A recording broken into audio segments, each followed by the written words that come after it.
Détrompez-vous, nous ne sommes pas sur un champ de guerre, nous sommes bien sûr au parc des expositions de Bamako. Mesdames, Messieurs, bonsoir, bienvenue à ce deuxième numéro du journal spécial consacré au Salon international de la défense et de la sécurité.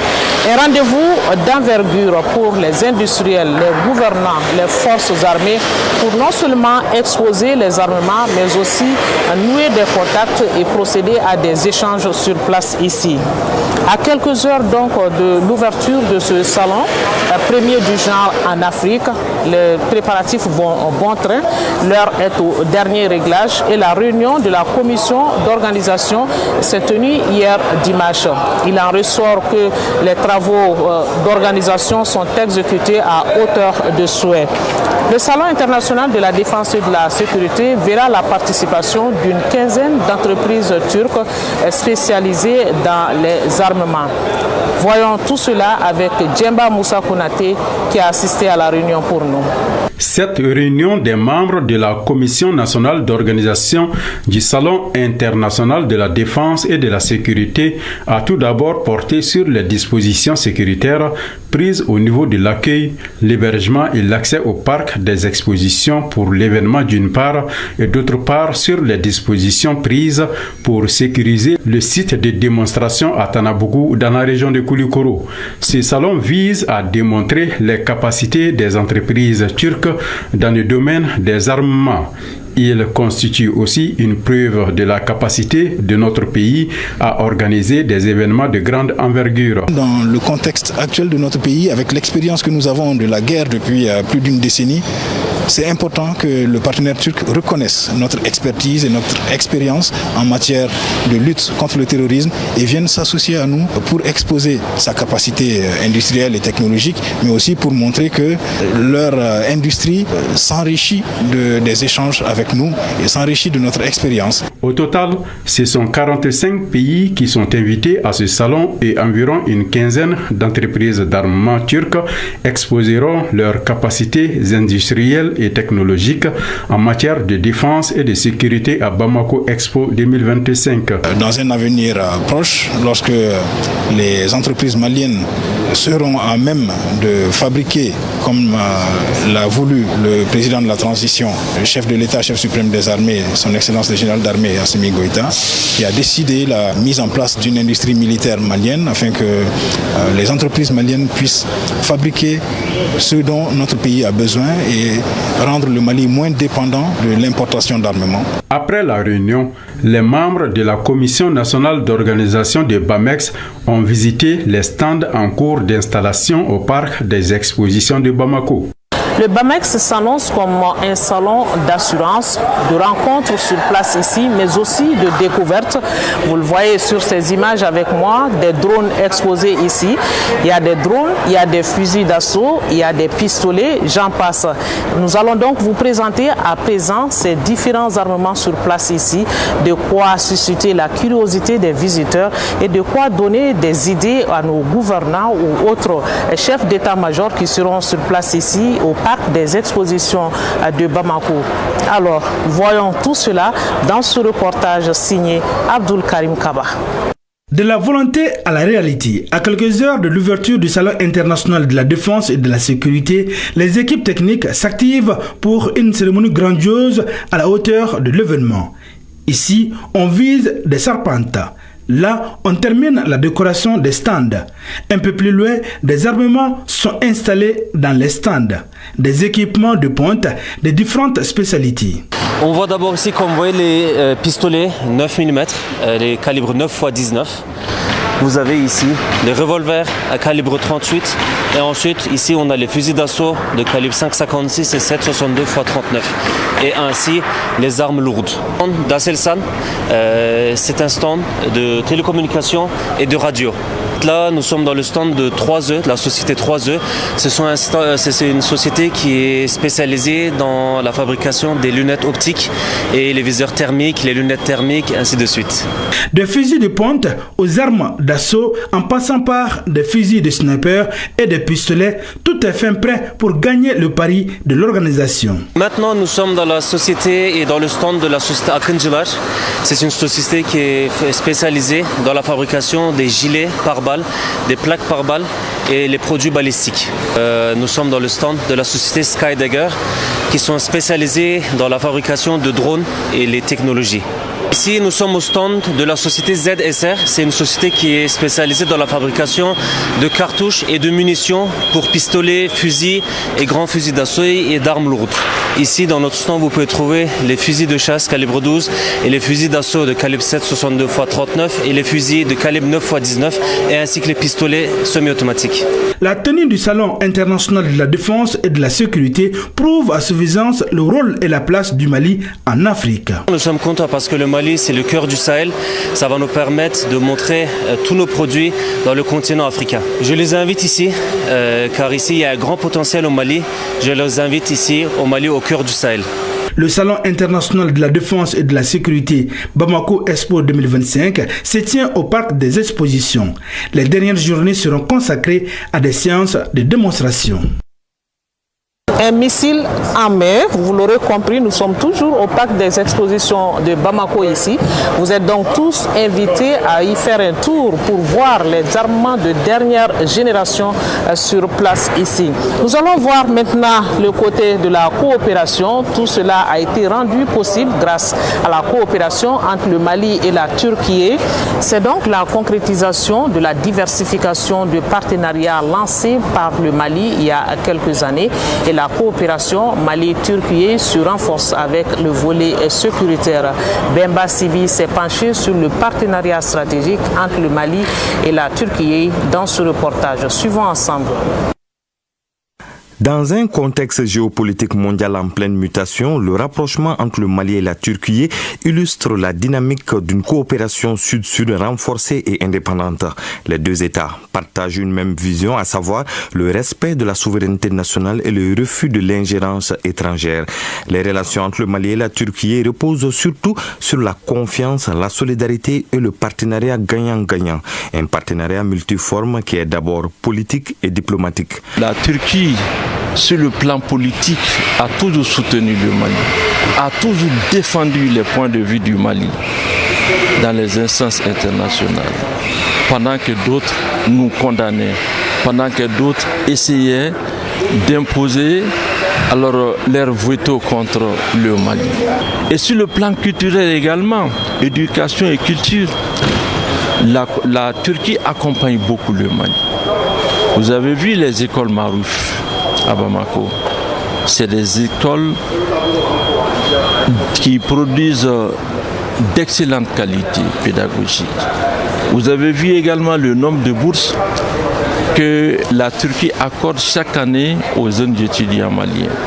La relation Turquie-Mali, c'est une coopération gagnant-gagnant, un exemple de coopération sud-sud qui doit inspirer bien de pays africains. Les échanges économiques et commerciaux entre les deux pays s'intensifient. De plus en plus, des entreprises turques sont actives dans les secteurs du bâtiment, de l'énergie, des infrastructures et du commerce au Mali. Une dynamique portée par la compagnie Turkish Airlines qui relie Bamako à Istanbul. Depuis 2012, la Turquie se caractérise par un soutien réel au Mali en matière de défense et de sécurité. La Turquie a toujours accompagné le Mali en termes de formation, en termes de transfert de compétences, en termes de vente de matériel de défense et de sécurité. Et il y a d'ailleurs un accord de défense qui lie la Turquie et le Mali depuis 2015. Il va falloir à cette occasion, puisque les plus hautes autorités de la défense turque sont là, il va falloir revivifier ce cadre de coopération de défense. Et aujourd'hui, nous avons BAMEX. C'est un cas vraiment concret. 15 sociétés turques qui sont là pour exposer leur savoir-faire, les innovations de pointe en matière de défense et de sécurité. La tenue du BAMEX 25 renforce donc la dynamique en cours entre Bamako et Ankara, une dynamique qui tend vers une coopération triangulaire entre la Turquie, le Mali et d'autres pays africains de l'Alliance des États du Sahel. À travers leur coopération, le Mali et la Turquie démontrent qu'il est possible de renforcer la coopération internationale hors des schémas de domination au service de la paix, de la sécurité et du progrès. Si vous venez de nous prendre en marche, sachez que nous sommes au parc des expositions de Bamako pour le Salon international de la défense et de la sécurité et nous recevons à présent l'invité de ce deuxième numéro.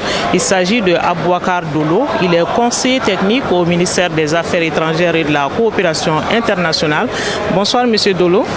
Bonsoir Madame Batili. Alors, le ministère des Affaires étrangères est chargé des questions de visa, de mobilisation et l'accueil aussi. Dites-nous comment tout cela s'est passé et vous avez accueilli combien de délégations jusque-là? Nous avons acheminé 45 lettres d'invitation du ministre de la Défense auprès de ses homologues de 45 pays.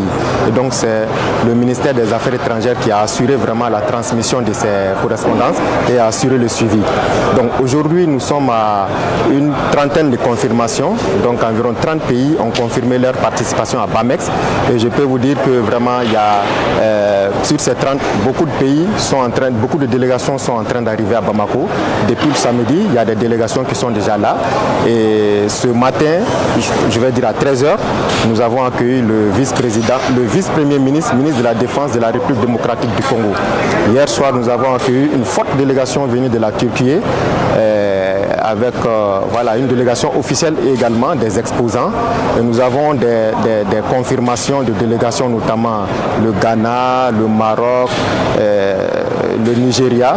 Donc vraiment, nous espérons pouvoir accueillir toutes ces personnalités avant le démarrage de l'événement demain. C'est vous qui avez lancé les invitations et en même temps, des personnes mal intentionnées qui ont essayé de créer un faux compte en votre nom et dire que le salon n'aura plus lieu. Il y a eu un sabotage à ce niveau.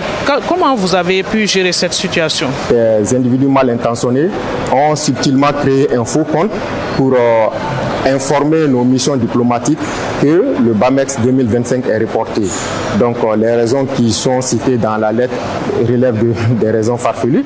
Mais bon, à cela ne tienne, nous avons tenu, les missions diplomatiques sont vraiment restées en alerte et on a su déjouer vraiment cet acte de sabotage. Et à l'heure où je vous parle, encore je confirme que beaucoup de délégations sont présentes à Bamako et BAMEX se tiendra comme prévu du 11 au 14 novembre. Le BAMEX, c'est une exposition d'armement sur place ici, de différents types. On parle d'une quinzaine d'entreprises turques. Est-ce seulement l'entreprise militaire turque qui est exposée? Merci pour la question, Madame Batili. Pour cette première édition, les exposants sont exclusivement de la République de Turquie. Donc c'est vraiment un salon que nous avons organisé, je veux parler du gouvernement du Mali, avec une quinzaine d'entreprises turques, toutes expertes dans le domaine de la fabrication d'armes de défense et de sécurité. Vous êtes conseiller technique, mais vous êtes spécialiste de la question. Est-ce qu'on peut avoir une idée de ce qu'on aura comme exposition ici? Qu'est-ce qu'on va nous proposer concrètement? Le cadre que met en place BAMEX, c'est vraiment une plateforme pour permettre aux experts des questions de défense et de sécurité de pouvoir discuter, d'échanger et de trouver des solutions aux questions de défense, aux questions de sécurité auxquelles nous faisons face. Donc les produits qui sont présentés sont en quelque sorte des solutions aux problèmes de sécurité et de défense que nous avons. Donc c'est un cadre qui est mis en place pour permettre aux décideurs, aux experts de pouvoir échanger. Alors la lecture que nous faisons, ça c'est le lien entre la diplomatie et les questions sécuritaires. Ce lien, il est de quel type de relation? Oui, vous savez, il y a toujours eu ce lien entre la diplomatie et les questions militaires. Et aujourd'hui encore plus parce que quand nous prenons le cas de notre pays, nous savons que nous faisons face à beaucoup de défis, des défis liés à la sécurité et aux questions de défense. Donc, la diplomatie joue un rôle important. Je crois que vous-même, vous le voyez, il y a beaucoup d'informations qui ne relèvent pas du réel, qui circulent concernant nos États. Et il y a d'autres personnes, en tout cas, qui sont dans des pays lointains, qui n'ont pas les bonnes informations concernant le Mali. Donc nous, à travers le ministère des Affaires étrangères, nous tentons de parvenir auprès de ces personnes pour donner la bonne information. Et vous voyez le ministre des Affaires étrangères sur toutes les tribunes, sur tous les plateaux, pour donner vraiment l'information réelle. Et les cadres de coopération qui existent entre les pays peuvent relever peut-être du domaine de l'armement, du domaine de la défense et dans d'autres domaines spécifiques. Mais l'entrée en matière, vraiment, c'est le ministère des Affaires étrangères. Nous sommes ce département-là qui créons vraiment ce cadre et qui favorise la coopération, quand bien même que ça dans les secteurs bien précis, mais le ministère des Affaires étrangères reste la porte d'entrée. On parle de la participation des chercheurs aussi à ce salon. Quelle est la place des chercheurs ici au salon de l'armement? Absolument. Merci encore pour cette question parce que ça c'est pour donner encore cette dimension plus large de la défense. Parce que parler aujourd'hui des questions de défense et de sécurité, ça ne se résume pas au seul personnel du domaine, c'est-à-dire les militaires.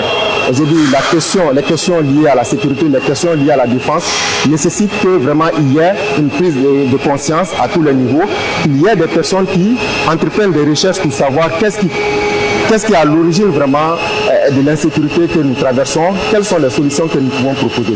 Donc ça va sans dire qu'il peut y avoir des chercheurs qui vont venir proposer vraiment des solutions, notamment sur les aspects sociologiques des conflits, anthropologiques, ainsi de suite.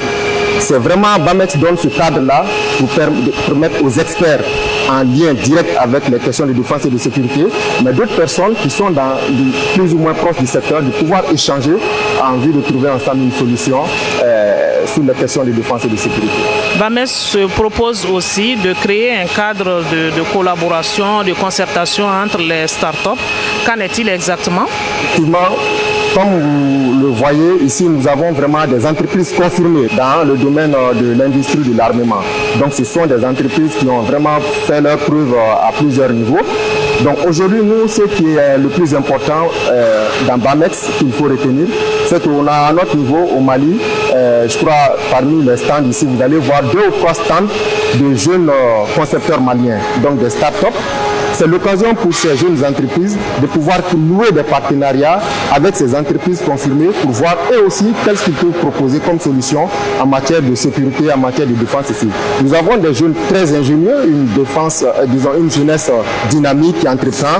Vous voyez aujourd'hui, quand on parle de robotique sur le continent africain, le Mali est cité. Donc on a des jeunes qui entreprennent et on espère que vraiment BAMEX va être le cadre pour eux de nouer des partenariats avec des entreprises confirmées ici, afin que nous aussi demain on puisse vraiment proposer des solutions au niveau local. Alors les gouvernants sont invités ici à ce salon. Il y a les chefs d'état-major aussi. Il y a quel cadre de coopération peut être créé entre ces gouvernants, ces chefs d'état-major? Merci beaucoup. C'est d'ailleurs ça, je veux dire, l'objet même de BAMEX.